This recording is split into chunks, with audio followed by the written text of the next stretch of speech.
भगवा दहशतवाद शब्दप्रयोग कशामुळे झाला? मालेगाव बॉम्बस्फोट 17 वर्षांमध्ये काय काय घडलं?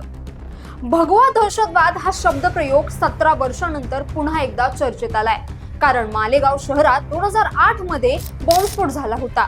मुंबईच्या विशेष न्यायालयानं या घटनेतील सर्व 7 आरोपींना निर्दोष मुक्त करण्याचे आदेश दिलेत.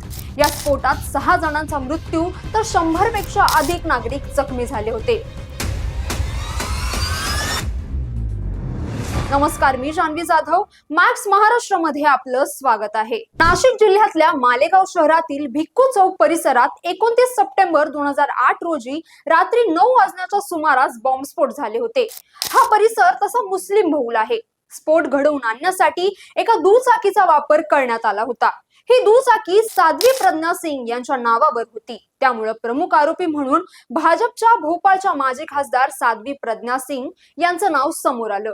हा स्फोट झाला तेव्हा रमजानचा महिना सुरू होता. त्यामुळे तपास यंत्रणांनी या स्फोटाचा तपास हा धार्मिकतेच्या अंगानेही सुरू केला. त्यानंतर भगवा दहशतवाद हा शब्द चर्चेत आला. या स्फोटाचा तपास दहशतवाद विरोधी पथकाकडे सोपवण्यात आला. त्यावेळी या पथकाचं नेतृत्व हेमंत करकरे यांनी केलं होतं. या पथकाकडून अनेकांना अटक देखील करण्यात आली. त्यात साध्वी प्रज्ञा सिंग यांचं नाव सर्वात पुढे होतं. त्यानंतर भारतीय सैन्यातील लेफ्टनंट कर्नल श्रीकांत पुरोहित यांनाही अटक करण्यात आली.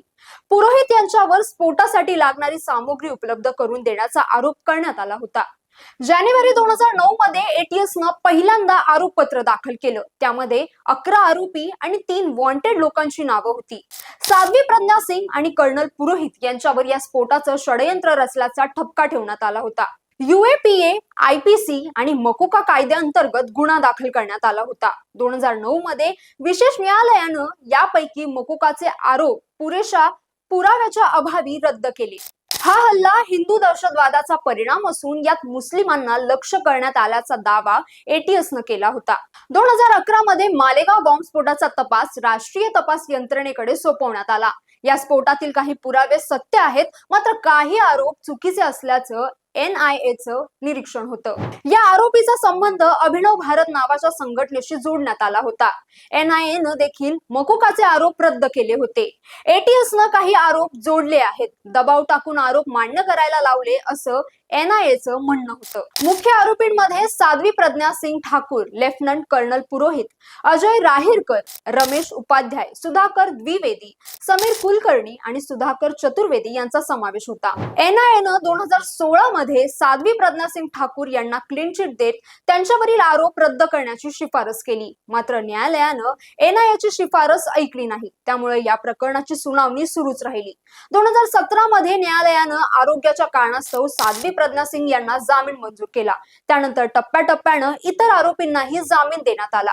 त्यानंतर 2019च्या लोकसभा निवडणुकीत भाजपनं साध्वी प्रज्ञा सिंग यांना काँग्रेसच्या दिग्विजय सिंग यांच्या विरोधात भोपाळमधून उमेदवारी दिली. त्यात साध्वी प्रज्ञा सिंग विजयी झाल्या.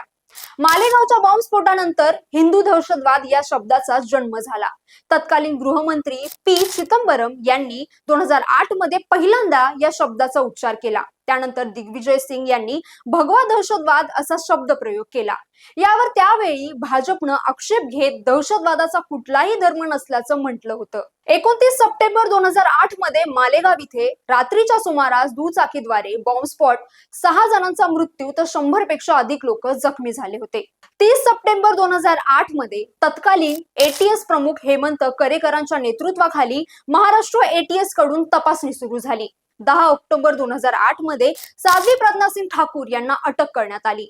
5 नोव्हेंबर 2008 मध्ये कर्नल श्रीकांत पुरोहित आणि समीर कुलकर्णी यांना अटक झाली. 26 नोव्हेंबर 2008 एटीएस प्रमुख हेमंत करकरे 26/11च्या दहशतवादी हल्ल्यात शहीद. 2009 मध्ये एटीएसनं आरोपपत्र दाखल केले. अभिनव भारत संघटनेचे नाव समोर आलं. 2010 मध्ये काही आरोपींना अक्षतः दिलासा, रमेश उपाध्याय आणि एकाला अंतरिम जामीन. 2011 मध्ये महाराष्ट्र एटीएस कडून तपास ANI कडे सोपवण्यात आला.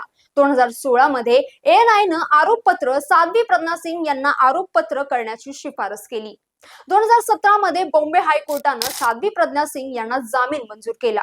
तसेच 2017 मध्ये सर्वोच्च न्यायालयानं कर्नल पुरोहित यांना जामीन मंजूर केला. 2018 मध्ये विशेष न्यायालयात ट्रायलला सुरुवात झाली. तर 2019 मध्ये साध्वी प्रज्ञा सिंग भोपाळ येथून भाजपच्या तिकिटावर खासदार म्हणून निवडून आल्या. 31 जुलै 2025 मध्ये मुंबईतल्या विशेष न्यायालयानं सर्व 7 आरोपींची मुक्तता केली. तुम्हाला हा व्हिडिओ कसा वाटला आणि तुम्हाला याबद्दल काय वाटतं आम्हाला नक्की कमेंट बॉक्समध्ये कळवा. आणि अशाच नवनवीन व्हिडिओसाठी मॅक्स महाराष्ट्राला फॉलो आणि सबस्क्राईब करायला विसरू नका. धन्यवाद.